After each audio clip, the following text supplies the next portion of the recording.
we used to run out to my grandfather's gate to stare at a car, because that was a technological marvel that we had very little access to.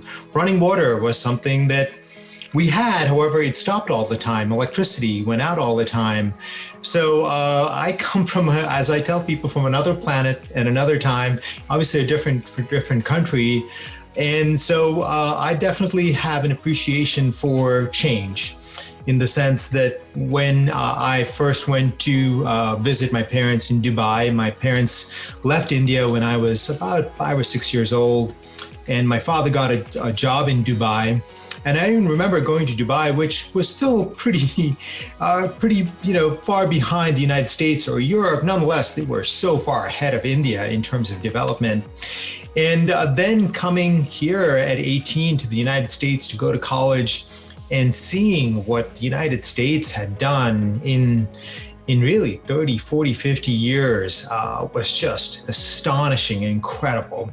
And so I have a deep appreciation for America, for what it's done, for the extraordinary. I mean, there's nothing else you can say. What other country has a 200-year track record of this country of incorporating innovation, using it to make people's lives better? My guest today is Paul Mampilly. Paul retired from managing money when he was just 42 years old and at the top of his game. In 2006, the owners of $3 billion firm Kinetics Asset Management recruited him to manage their hedge fund. After he joined, the firm's assets under management soared from $3 billion to $25 billion. Everyone took notice, from Barron's, who named the fund one of the world's best, to a prestigious foundation that invited Paul to take part in an investment competition it was hosting. The foundation wanted to see what he could do with $50 million.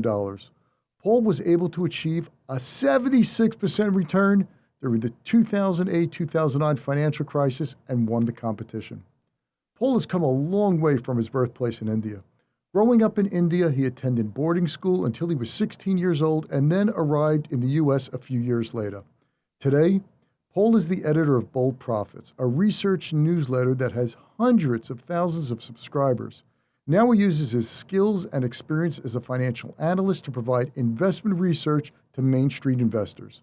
Some of Paul's recommendations have gone on to make triple-digit returns for his subscribers. I recently sat down with Paul to talk about how he achieved the American dream and what opportunities he sees for stocks as we enter what he coined America 2.0.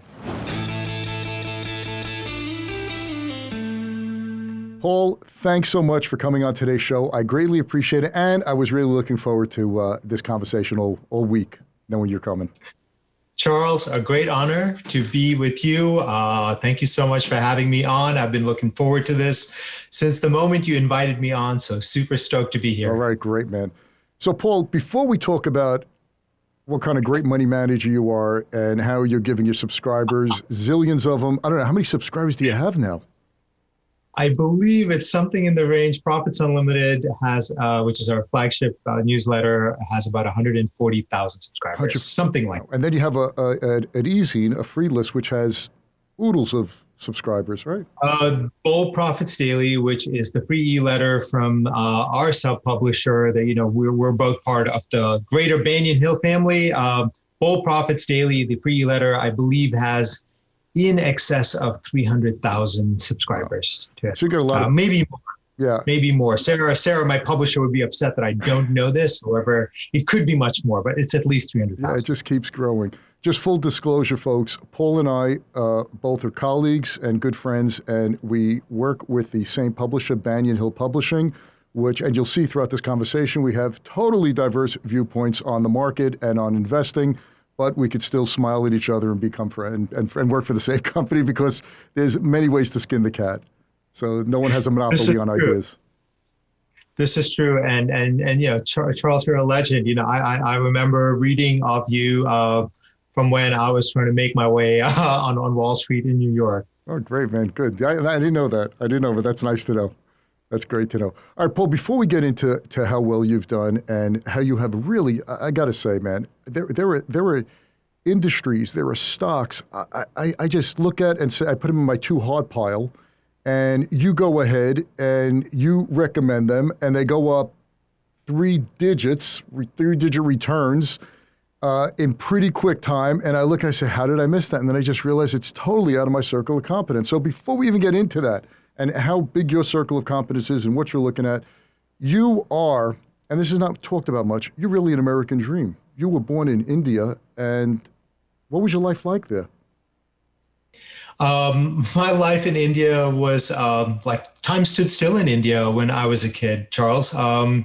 We used to run out to my grandfather's gate to stare at a car because that was a technological marvel that we had very little access to. Running water was something that we had, however, it stopped all the time. Electricity went out all the time.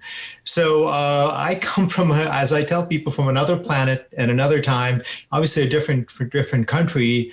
And so I definitely have an appreciation for change in the sense that when I first went to visit my parents in Dubai, my parents left India when I was about 5 or 6 years old. And my father got a job in Dubai. And I even remember going to Dubai, which was still pretty, far behind the United States or Europe. Nonetheless, they were so far ahead of India in terms of development. And then coming here at 18 to the United States to go to college and seeing what the United States had done in really 30, 40, 50 years was just astonishing and incredible. And so I have a deep appreciation for America, for what it's done, for the extraordinary. I mean, there's nothing else you can say. What other country has a 200-year track record of this country of incorporating innovation, using it to make people's lives better in every way? And so, I am incredibly grateful for having given this chance. And always have had a huge thing in my heart for America and this belief in the American spirit, the American people. And in the end, some of that sort of bleeds into how I see the world and companies that, I believe that only Americans would ever even think of making these companies. No one in India would ever, in the way at least I see it, think to start companies like these. So you were born in India. Your parents leave when you're pretty young. What, 5 years old, you say, or so? Right. India was a dirt poor country when I lived there. And my father, like many other people that are enterprising, was looking to escape India. And my mother tells the story that he saw this tiny little ad in a newspaper. Those were the days of paper newspapers for this job in Dubai, which in that time, we're talking about the mid-70s, the 1970s. Nobody had heard of Dubai. They just found oil. They were starting to recruit people to sort of develop that country. And my father applied for this job and he got this. And against everyone's advice, everyone told him not to go. And my mother tells the story that he told them, hey, I have nothing to lose. I am going to go. And that made him, because Dubai essentially was a dollarized economy because of oil. And he started to earn significantly more money than he did in India, which then allowed him to eventually send me to the United States to get an education. Certainly from India in that time, it would have been completely unaffordable for me to ever come here to study and have my parents pay for it. So that's the sort of sequence of events that allowed me to end up being in the United States. So you went to boarding school when you were in India? That's correct, because at the time my father and my mother went to Dubai, there were really no schools there. It was still so early in its development. So for Indian people, education is primary. And my parents found boarding schools that would take my sister and I. And so I spent from about the time I was 6 till I was 16 in boarding schools, where I'd come to see, I saw my parents either once or twice a year, either during summer vacations and winter vacations. And the rest of the time, I was really surrounded by other kids, 300 other kids playing games. In India at that time, we had no television, there was no internet. So you played a lot, you read a lot, you talked a lot, and that was my childhood. Wow. So, to become a money manager and to become a successful one at that, I've always found that you have to just rely on yourself, have confidence in what you do, and you have to look at the world in a way that if everyone says it's raining and you see it's sunny, you have to stick to your convictions. I just wonder, just wondering out loud, that kind of upbringing, living in a country which is really third world, back in the day was really third world, 100%. and really, I don't want to say raising yourself, but being a kid in a boarding school for your formative years, that must have built a lot of self-reliance. I believe that way of growing up definitely built a lot of self-reliance, a lot of confidence in making decisions, trusting your judgment, despite perhaps anybody else saying something, what to do. I mean, part of being in boarding school at that time was traveling by myself, both by buses, trains, planes, both within India and outside of it. And so responsibility and making decisions where if you make the wrong decision, the consequences can be high. If you're a child traveling by yourself, you trust the wrong person or you go in through the wrong place. Definitely in India at that time, things could go wrong. And so you do have to make the right decisions pretty much all the time. So that definitely drives a certain confidence. Looking back on that, I know you have kids, I have kids, and we talk about it often, but could you see putting your kids in that kind of situation today? It's like, it boggles my mind. There's no need to anymore. And, I always feel like there's an arc of development in terms of human, I guess, the way we raise kids, the way we lead our lives. And so, for example, there were no car seats, even in the United States. I would believe that in the 1960s, 70s, perhaps even into the 80s. And today, obviously, we know that, you put, a child in a car seat, you want to be high. So there's an arc of development.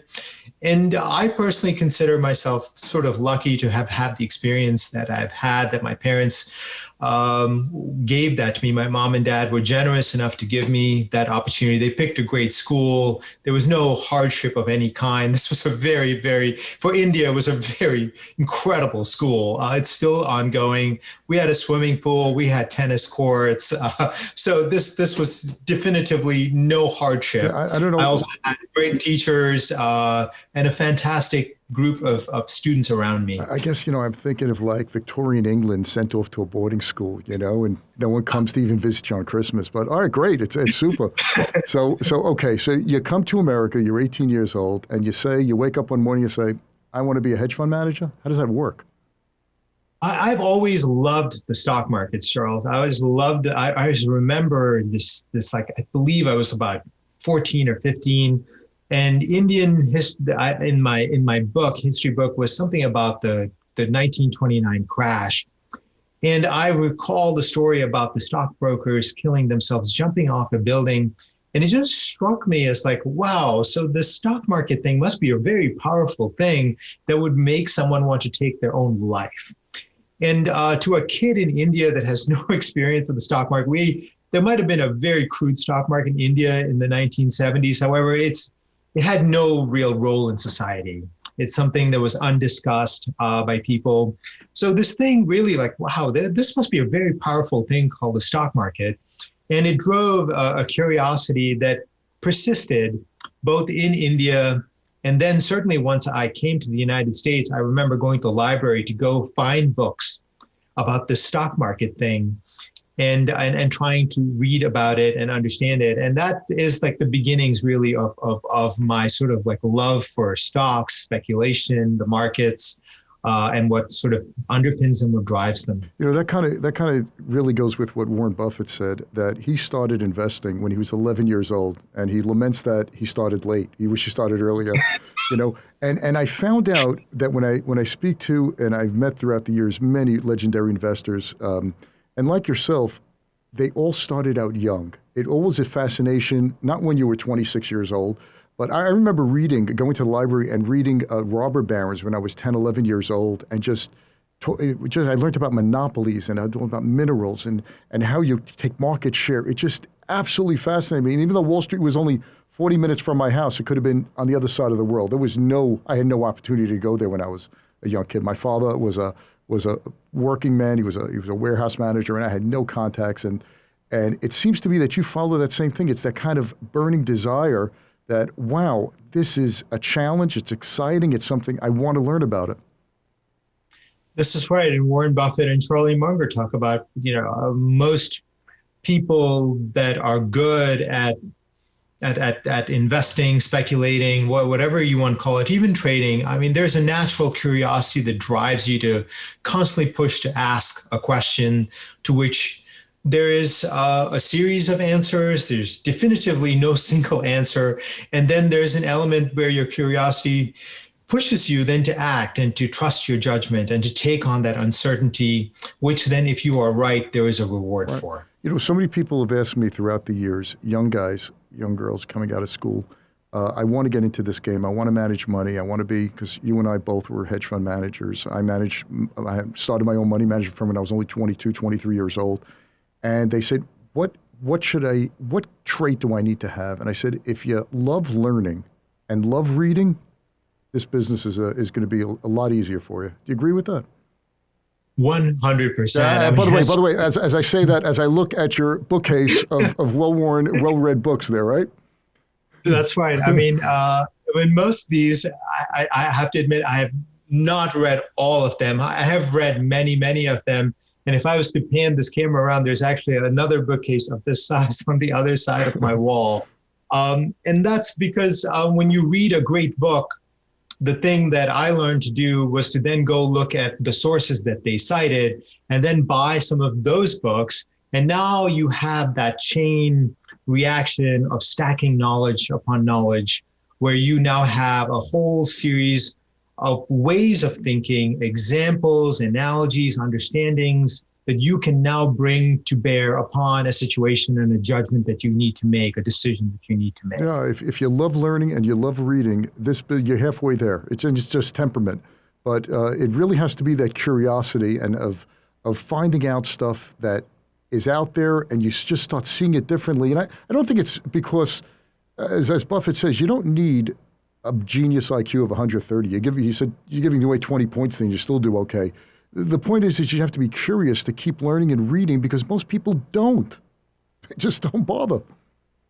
This is true. I believe that while many people want the rewards of investing, the work is something that is driven by love. You have to love it to do it innately. And it's hard to force yourself to do something that you dislike. Steve Jobs, in his commencement speech, if you're doing the work that you love, and Buffett talks about this, it never feels like work. Right. You never work a day in your life. If you love what you do, you never work a day in your life. All right. That's beautiful. Right. Love it. So now you're in United States.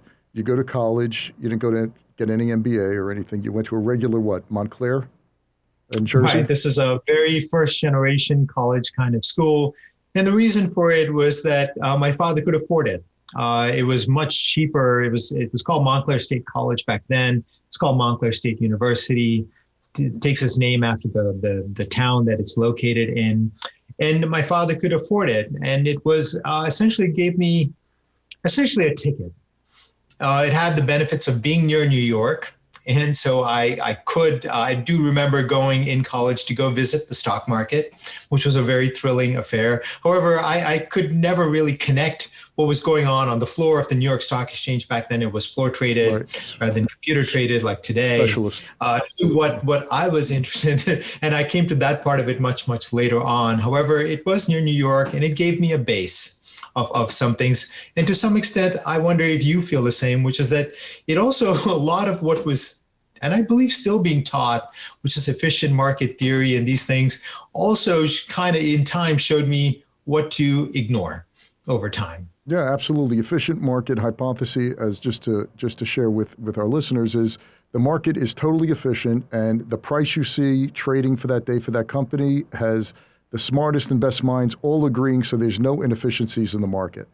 But, it's like the bumblebee. I don't know if this is true or not, but no one told the bumblebee it can't fly because its wingspan is too small. The efficient market hypothesis really doesn't account for so many people who have a consistent approach that's based in rationale and research and logic that have consistently beaten the market over decades. And, and like Buffett says, Paul, that it's always great to play a game against someone who believes you can't win. So to play against the efficient market theory is a great game to play. For someone like him, Buffett could never exist in the efficient market world. I mean, how could somebody accumulate 10% of Coca-Cola right. in efficient? I mean, and this is where he's known to be buying, and still even having, with people seeing that, market was so inefficient, they were even unwilling to copy him. Unbelievable. You remember, I want to talk about 07, the financial crisis, 07 through 09. But before I talk more about that, I just want to touch on one thing is efficient market hypothesis went through the roof, went through the floor, really. It doesn't make any sense when Treasury bills traded negative. So you gave here was intelligent investors more concerned with the return of their money than the return on their money. In an efficient market, that should never happen. Right. And it did. The efficient market, is missing certain very basic elements, such as human psychology, is sort of missing in that. Yeah, definitely. Okay, so before we even talk about that, I just want to get on to how you started. You went to college, regular liberal, and by the way, which is just absolutely amazing, and I love what you said, because I only went to 1 year of Brooklyn College, and then I dropped out to trade on the floor of New York Futures Exchange. So smart man. Yeah, smart. I wish I could have done that. You definitely saved yourself a lot of time, effort, and this is why you're so far ahead of everyone in terms of you got started early, and you also went through that independent thinking process of being on your own. So well done. Thank you. I just couldn't sit still. I was sitting in class and listening to lectures, and I said, "Gosh, I got to get out of here." So I got my education on the floor of the New York Futures Exchange, and you went to Montclair, and this is I just want to point this out. There are so many students throughout this country who are no longer students, but are saddled with enormous college debt, which I don't know how they're getting out of, and it's so hard to even walk away from. I love what you said, that Montclair was a college your father could afford. You walked out, I'm sure, with very little debt, if any, out of college? Right. I mean, I'm also grateful that my father mostly paid for a lot of my college. I did work to the extent that I could on campus and things like that. However, college never costed the kind of money that it eventually began to cost starting the late 90s and early 2000s. And I believe that even the vast majority of my cohort of fellow students had no debt and would never have considered college if they felt they were going to go anywhere near as far into debt as the current generation of millennials and some number of Gen Z are also in. Yeah, well, they're starting 10 yards behind the starting line. Just, waking up one morning, you have $150,000, $200,000 of debt with a college degree, and you can't get away from that debt anymore. I think it follows you everywhere. If you try, they garnish your salary, so there's no caves you can hide in where you don't have to pay it. And I know some of my boys' friends, they're in really serious situations because no matter what they're making now, they still have to keep feeding this debt with numbers like $150,000, $200,000. And interest keeps growing and growing. This is right. And personally, I always feel for this generation that they have to carry this. Nonetheless, I have to say that I have many millennial friends, and I am always raised up by their general sense of optimism, despite what has been a very challenging period for this generation. They see their parents liquidated in the 2000 crash. 9/11 occurs, which then sets a whole series of things underway. Obviously, kind of bear market and technology and innovation unfolds post 2000. And you have 2008, where they themselves now get liquidated. And then we've had a series of crashes really since then, which very few people talk about. I remember really a very difficult trading environment in 2011, again in 2014. Certainly for technology stocks, a genuine crash, 50% at the end of 2015, early 2016. And so this is a generation that whatever their upbringing, they are now totally quite toughened up by experience of going through this world. And I believe in them because ultimately I believe in America, and I believe that ultimately this generation will come through and do end up doing great things. And yes, they're starting a little bit behind. However, there's time, and I believe in them. And I believe that they're going to make a comeback, and the history will be written at the end rather than right Great, now. love it, love it. Okay, so graduate college, you land on Wall Street in 2006. Tell me about that. So I actually graduated in college from Montclair in 1991, and I wanted to, in some way, shape, or form, follow that instinct of wanting something to do with markets. Now, coming from Montclair State, there was no real ability to get into any of the skilled parts of Wall Street. Being a trader, being an analyst, being a portfolio manager, those are all largely reserved for the elite folks, the people that go to Harvard and all of those Yeah, kinds. Paul, I just want to interject one thing here, just for our listeners to hear this, is there are many firms that will not even interview you if you did not go to an Ivy, and many firms wouldn't even interview you if you didn't go to Wharton or get an MBA. So when you're talking about, Paul, of trying to get into the upper crust, into the real jobs on Wall Street, which pay the big numbers that everyone hears about, it's a very, very small group of people that can make that cut. This is right. So I found a sort of a back office job at a company that's no longer around called Bankers Trust. And it was essentially do very clerical work. Nonetheless, it represented an in to at least the industry that I wanted to be in. And I refused offers that were actually for more money to be in. I remember a job offer from the Limited to do import-export processing, which actually sounded like fun. I could travel. However, I kept my eyes on the prize, which is that I wanted to eventually, at that time, I wanted to be an analyst or a trader because I felt that these were the two things. One, processing information. Second, making decisions. And I felt that these are the two things that I really wanted to do. And how could I get there? I knew I could never get there directly. So I had to go through a winding road to eventually arrive at those places. So I joined Bankers Trust as I believe the job was an account administrator. Essentially, I did some very sort of very simple rudimentary accounting. It was paperwork of most, and then I was then able to then move to something got me a little bit closer to money management. Became an assistant portfolio manager at the private bank. And from there, I became an analyst for a mutual fund, all within the same company. Bankers Trust got bought by the giant German bank called Deutsche Bank, somewhere in there. And then from there, I'd now arrived at the skilled positions, and I continued to move on. I left Bankers Trust and went to a Dutch firm called ING, where I was an analyst again. And then eventually arrived at 2006 at Kinetics Asset Management, and where I was sort of now where I wanted to be when I first graduated college. I was managing money where I had my fingers actually on the buttons, on the buy and sell buttons, where I could decide what to buy, what to sell, when to buy, when to sell. And that was in 2006. So it was a long journey, but it's been well worth it. Yeah, I just want to point something out, which I found at the more people I speak to and the more people I interview, it's really more of the same. And it's really such a great lesson.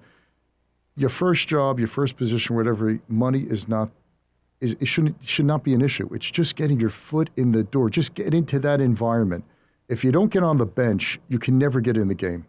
And That's true. You got a back office job way beneath what you really wanted to do, but it was the path to where you wanted to go. And that's kudos to you. That's what many people just don't get. Everybody wants to, especially kids coming out of college, they want to start up here. And really, just get into the proper environment. The quality of the person will dictate how much they make, but you'll never know if you don't get into the game. This is true. However, for sure, I'm sympathetic to the young folks. While I went through that, I doubt I was happy going through that. For sure, I wanted more money, more responsibility. Nonetheless, there were no choice. It's like, to the extent I wanted where I wanted to go, there was no choice than to take the paths that were open to me, the doors to walk through the doors that were open rather than focus on doors that were closed. I simply, here's a door that's open. Let me walk through that. That led to another door that was open. Let me walk through that. And that's definitely been my way. See, my thing when I couldn't get hired. I didn't have a college degree. I didn't have any connections. So I basically borrowed money to become a floor trader. And then when I started my own money management firm, I just did that simply because no money management firm would hire me. What were my credentials? 1 year at Brooklyn College, a year and plus of floor trading. I just said, I have to make my own way. And, it's, as I say, it's basically balls and a vision. You just got to have that kind of attitude and you have the vision where you want to be. And it just really just every day, just keep pounding away at it. There's no real secret to it. Yeah, as they say in New York, when I'm there, Charles, you have chutzpah. That's it, chutzpah. You got to have chutzpah. That's right, 100%. Love it. Because it takes some serious guts to put your own money on the line for something that you have no gauge to know. Zero. Is this going to work out? If so, when? And it's jumping without a net, and good on you. Yeah, but the thing is, Paul, what was my downside, right? My downside was I was sharing a room with my brother in my parents' house. So if it didn't work out, I still had the bed.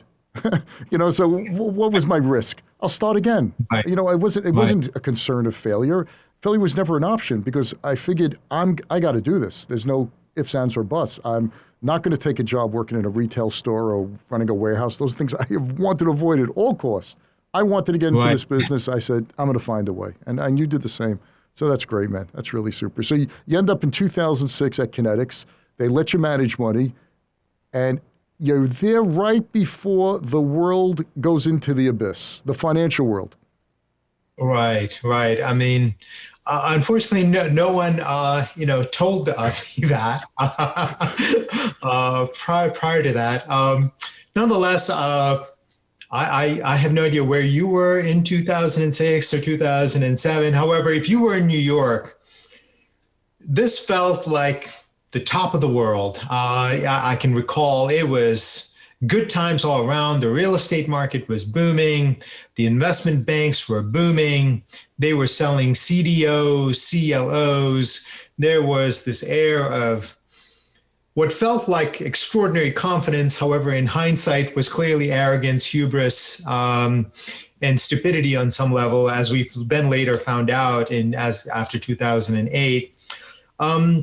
And so, as 2006 unfolded and 2007 unfolded, Kinetics was booming. I believe that when I joined Kinetics, Kinetics had something like $3 billion under management. A friend of mine who had actually started the firm, he'd started the hedge fund at Kinetics with something like $250,000, which he begged. And I think he said he took like 500 meetings just to get that seed money.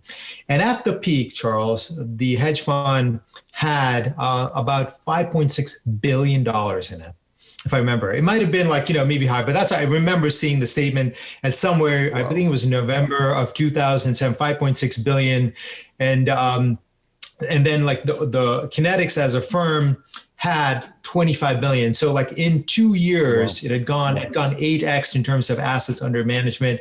And so we were on top of the world. We were, everybody's like, everyone be my best friend and Kinetics' best friend. And then 2008 unfolded. And you can probably recall the first sort of really big warning that something was wrong was Bear Stearns in February. Right. And you could, and the various interventions tried to make you forget it. And then there was Fannie Mae and Freddie Mac, which sort of then preceded Lehman. What was now we know the big implosion, which was Lehman. Right.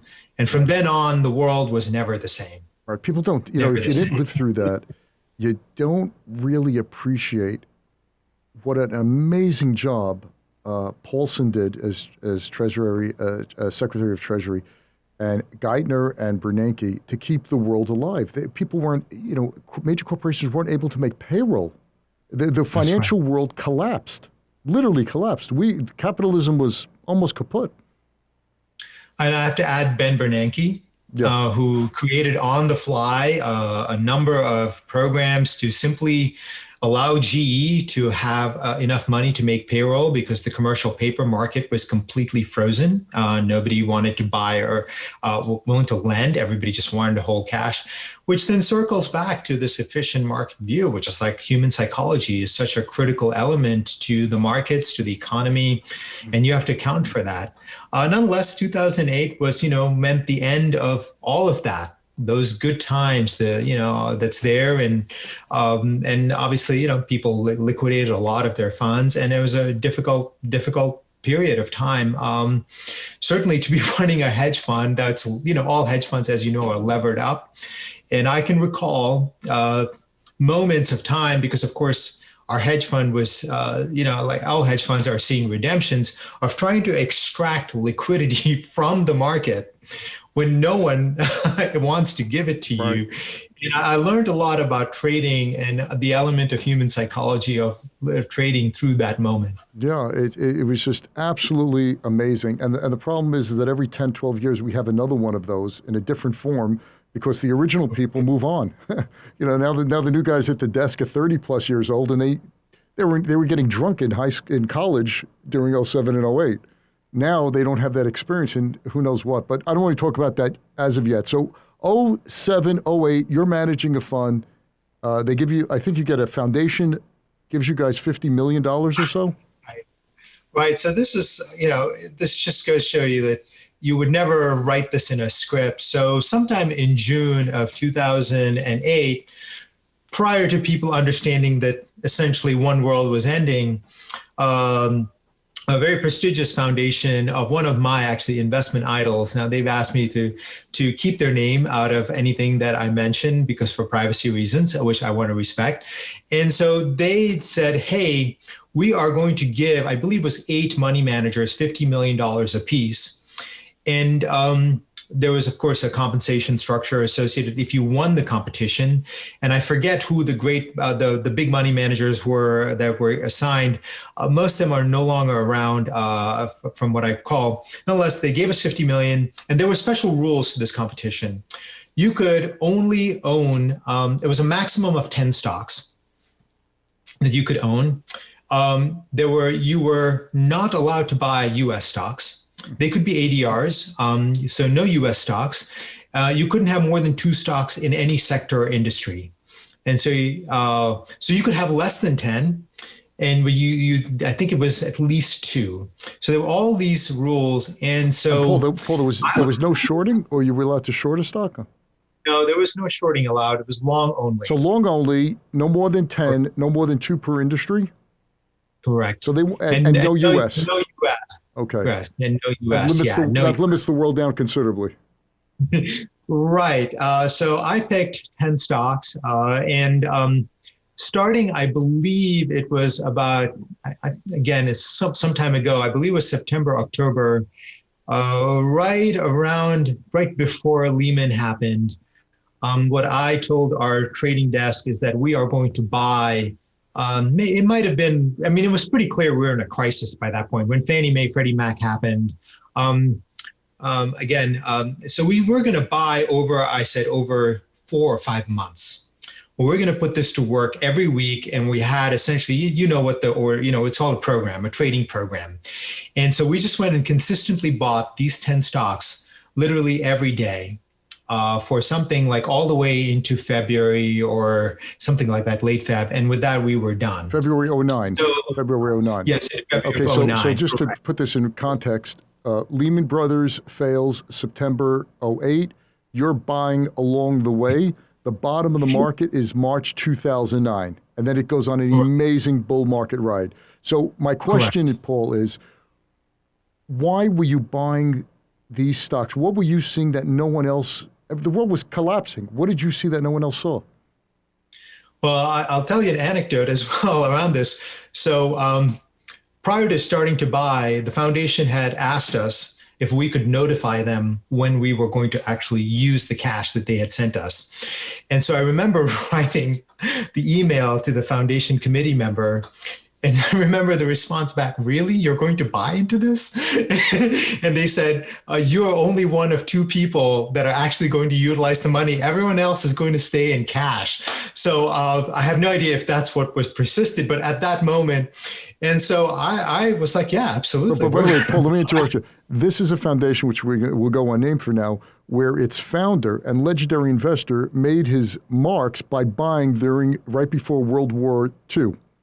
And when the country looked terrible, it was coming out of the Depression, the economy was just getting back, and prices were extremely depressed. You had to be a nut to be buying then. And this particular person bought, and they give their money out, and you're one of two. It's just interesting how that worked out. Right. So the idea was some of the things that you mentioned. In other words, I was tracking what Bernanke was doing, what Geithner was doing, what Paulson was saying. And also there were some things that I could see even internal to us. In other words, I could see that we had a flood of redemptions actually into August and September, and actually into the actual implosion event.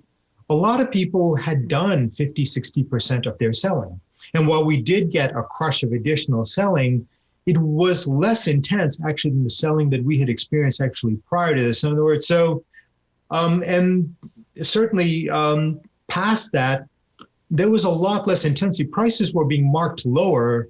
However, we ourselves were seeing actually very little in terms of additional. It suggested to me that perhaps the people that decided they were going to stay in, they're going to stay in. It was exhausted. They just exhausted out there. Right.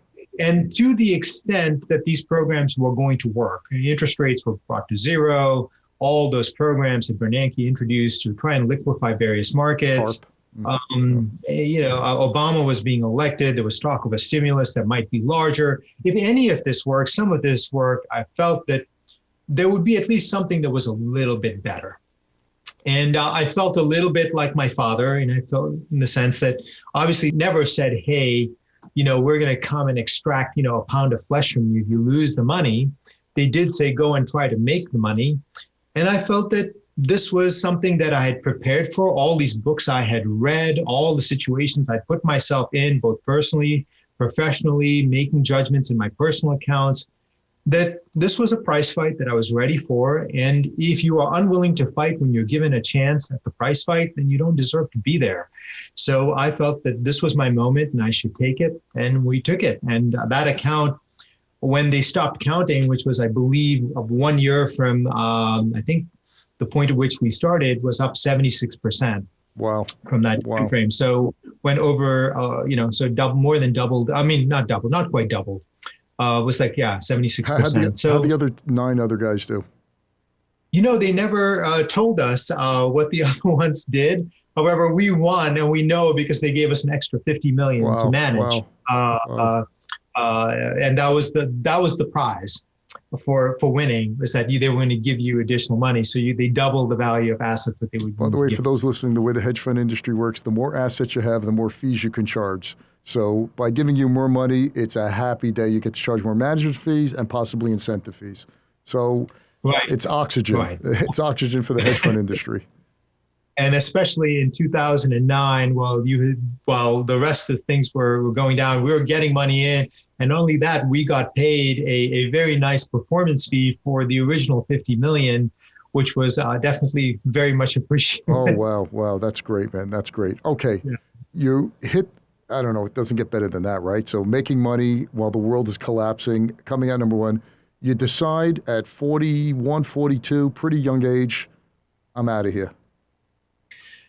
Yeah, I had kids. I had my son, in early 2008, and I was living in New York, and I never could really see myself raising my kids in New York, and it's certainly not in the way that I was then at that time. The hedge fund lifestyle of like needing to travel all the time to go visit clients, go raise money. And I wanted to make a break from there. And that was something that was in the back of my mind. Certainly 2008 simplified my choices, and it made me think of time a little bit like the way COVID today is simplifying choices. And 9/11 did that as well. And I felt that, well, I want to raise my kids in a different place. And I decided in 2010 that I would like to leave New York and go someplace else where I could be in a different place. So I moved to North Carolina and left New York.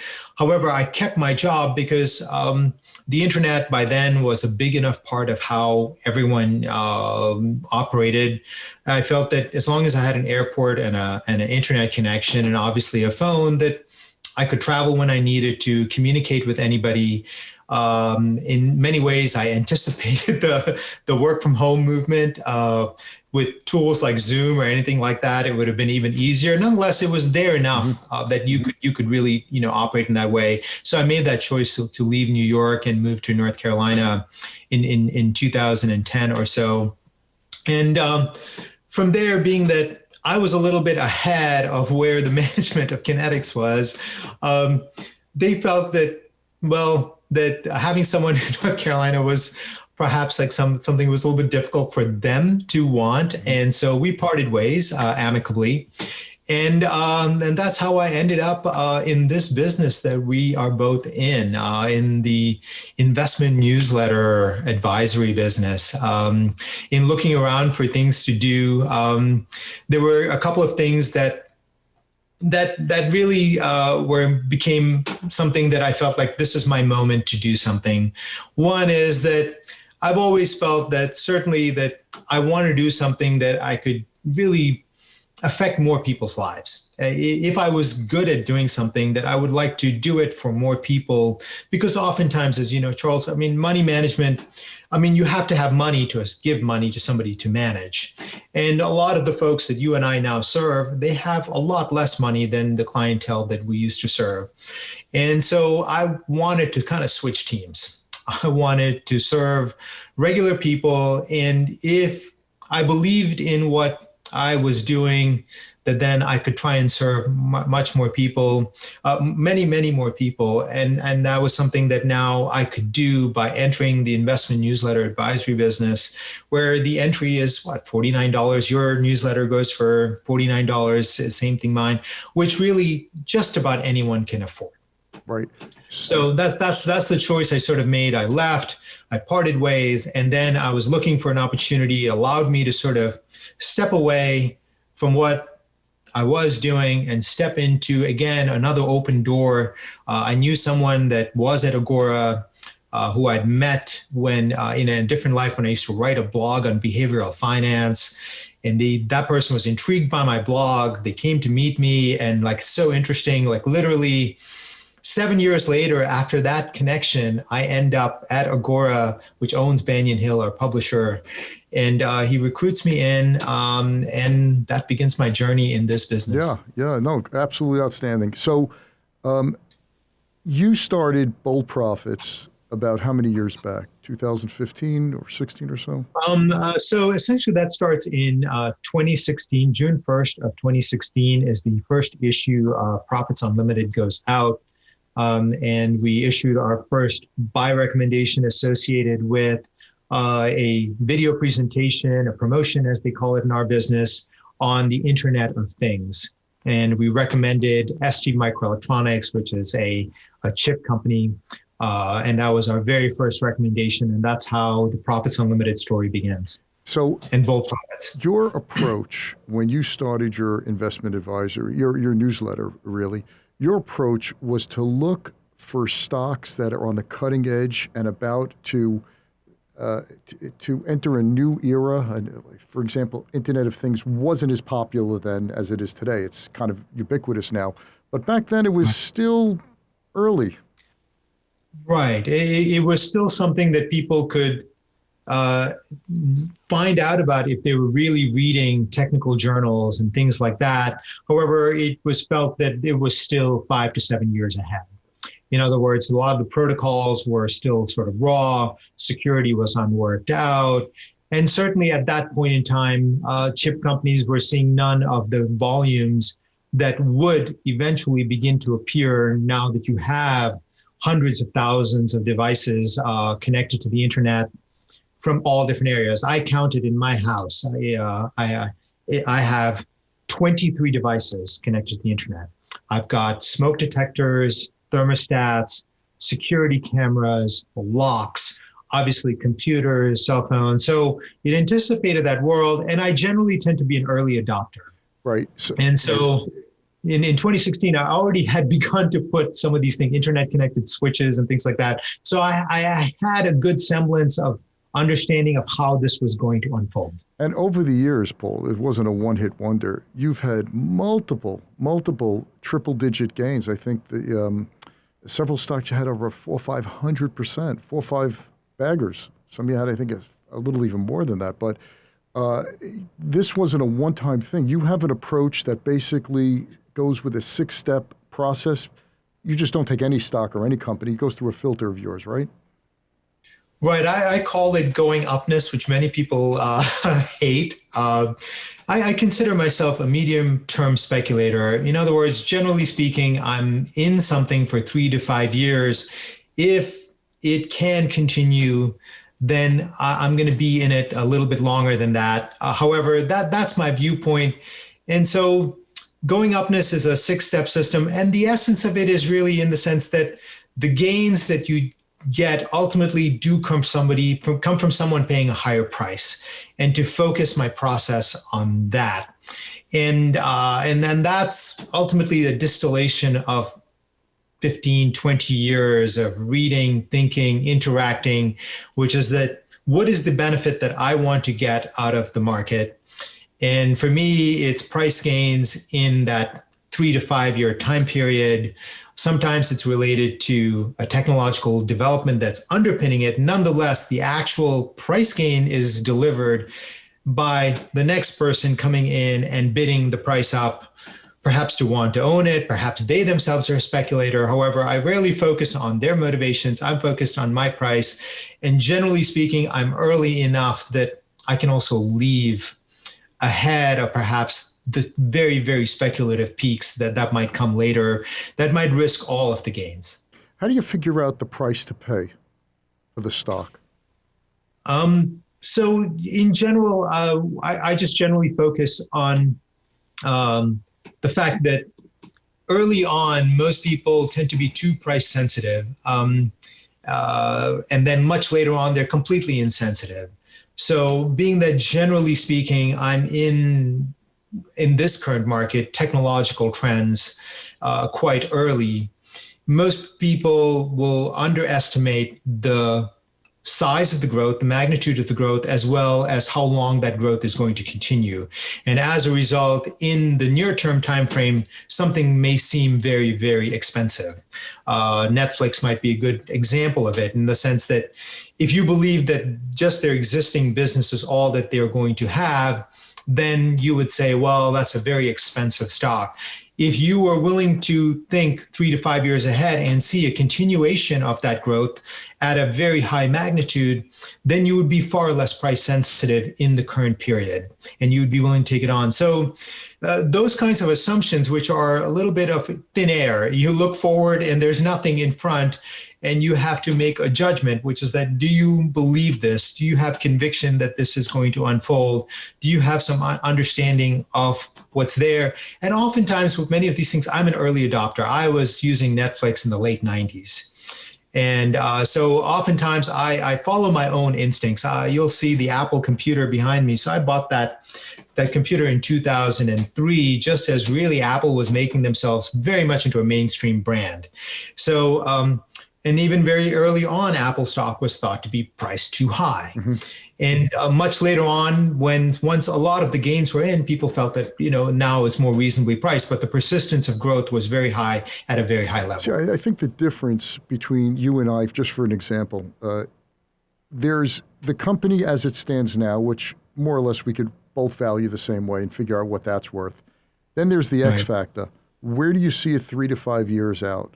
So that's where it's like in the cartoons, the coyote going over the cliff and keep running and there's nothing under it, and then it eventually falls.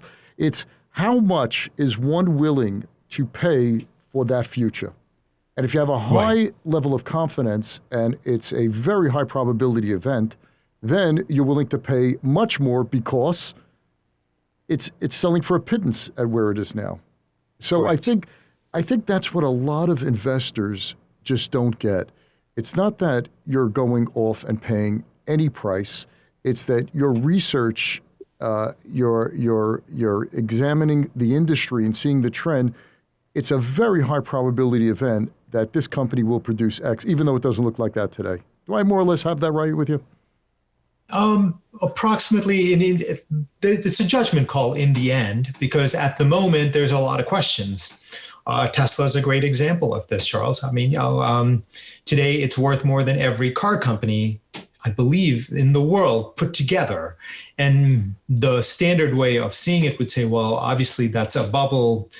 However, if you look out 5-7 years and it turns out that they are going to dominate the new industry, people might challenge me on that, of electric vehicles and autonomous vehicles. So one is there's a energy shift and a technology shift there of what potentially is a much larger industry. In other words, where the existing industry sort of goes away and now you have autonomous electric transportation, and they're going to have, let's say, a 40% market share. Well, that's a multi-trillion-dollar business. And for them to have a persistent market share 5, 7, 10 years from now, if you believe that with confidence, and you have no issue paying the price that.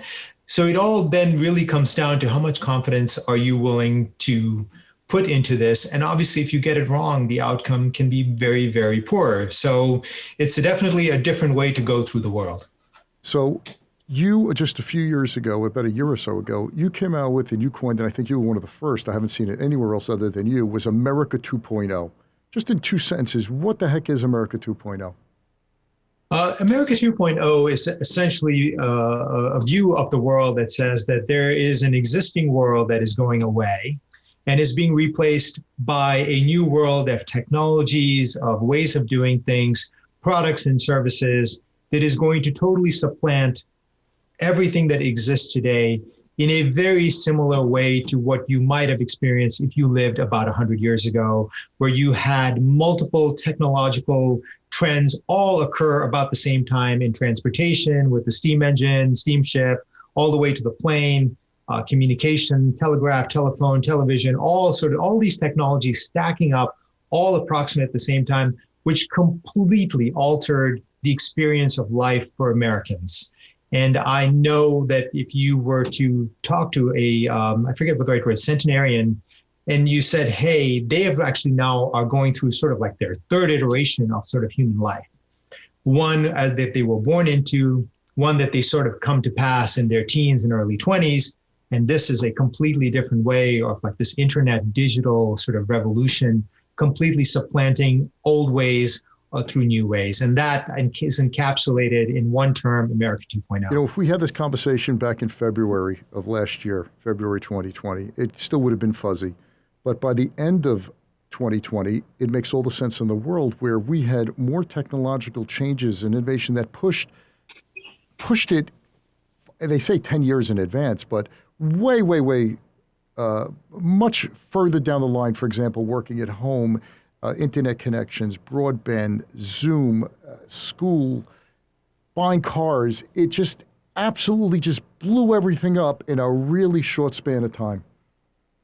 That's 100% right. And the thing is that it only feels like it all happened last year. The truth is that those have been sitting there winding up like coiled springs, just waiting, increasing their capability, increasing their competence, increasing their ability for more and more people to adopt it immediately. And that is often the nature of innovation, that it never diffuses in the way that people imagine. It's created, it sits there, the existing technology continues to dominate for a long period of time. It's first slow, and then it's sudden. Right, it's that hockey stick kind of amazing Correct. adaptation. Yeah, that's right. And that allows the technology to mature, to go through the period, for a company to build a business model around it so there's enough benefit. And now for perhaps the lead to be big enough over the existing technology where it makes complete economic sense, social sense, behavioral sense for a lot of people to adopt it. Right. Like, for example, I think one a great example is Zoom. Nobody, it mentioned That's Zoom, right. a year and a half ago. A few people used it. Now it's become a verb. This is correct. No different than Google. Yeah. I can recall Google coming the first time I started to use Google in the late 1990s and how easy it made my job as an analyst. And that became a verb as well, to Google things. Right. In other words, there's no other way to do it. Unbelievable. So, Paul, we're wrapping up. We had to wrap up. You got to come back again. Promise me we can do this a couple of months from now, because I'd love to sit and there's hours we can talk, we talk for, but just don't have the time. 100%. So I want to leave our listeners with this. You were right with Internet of Things. America 2.0, you picked this before COVID, so you didn't have any idea that the innovation was going to happen this quick. And as smart as you are, I don't think you picked that one. That just, you happened to be in the right, it was, who saw that? Where do you see? I would never pick that way of like diffusing innovation. Unbelievable. One way or the other. Unbelievable. Yeah. Where do you see, if I had one good trend that I wanted to ride, as let's say we were doing this award and I would give you 10 stocks, but here I'm going to chisel it down to maybe 2 or 3 industries. What 2 to 3 industries do you see over the next 3 to 5 years that are going to catch a tsunami wave, and this innovation that we have with Internet of Things, America 2.0, is just going to be as plain as the nose on my face? What would that be? The easy one, the really easy one that's you can see is in finance and money. This is a world that has been coddled by regulators, where they've stayed away from most innovation, essentially just ring fencing themselves. And now the innovation is upon them, whether it be through financial apps of various kinds. I believe the current financial system as it stands is decrepit, it's obsolete, it's creaking, and I believe there's going to be an explosion of introduction of product services that you can see that is you're going to really where the way that we get loans, the way we bank, the way we do all the things that are important to human life is going to radically change in the next 3 to 5 years, where the old way will just seem so bureaucratic, so cumbersome, so expensive, so inefficient. And so I would say that's a solid trend where it's happening. What would you pick to invest in that? What would you get, an ETF or a particular company? In our portfolios, there's companies that are widely available and talked about. I'm sure you actually use them, whether it be PayPal or Cash App and Venmo. These are all things that if you talk to people, they're starting to use. And the existing crisis of COVID, where people no longer want to touch paper money, that has really acted as a huge accelerant for this, where now so many people no longer want to take cash. Whereas before you needed to persuade people to do that, now it's like, absolutely, they're willing to take an app. So the companies that control these technologies, PayPal, Venmo, Cash App, then there's new innovations coming in insurance. There's a company like Lemonade and Root that are like bringing this digital revolution into insurance. However, right now you would have to have some faith that this is going to unfold. And second, that this is the company that is going to benefit from it. So there's always risks in making these bets, which is that even if you're right about the trend, you still have to pick the right companies. And this is why most people prefer to wait until the signs of success are much clearer. Right. So, Paul, where could people get in touch with you? At boldprofits.com?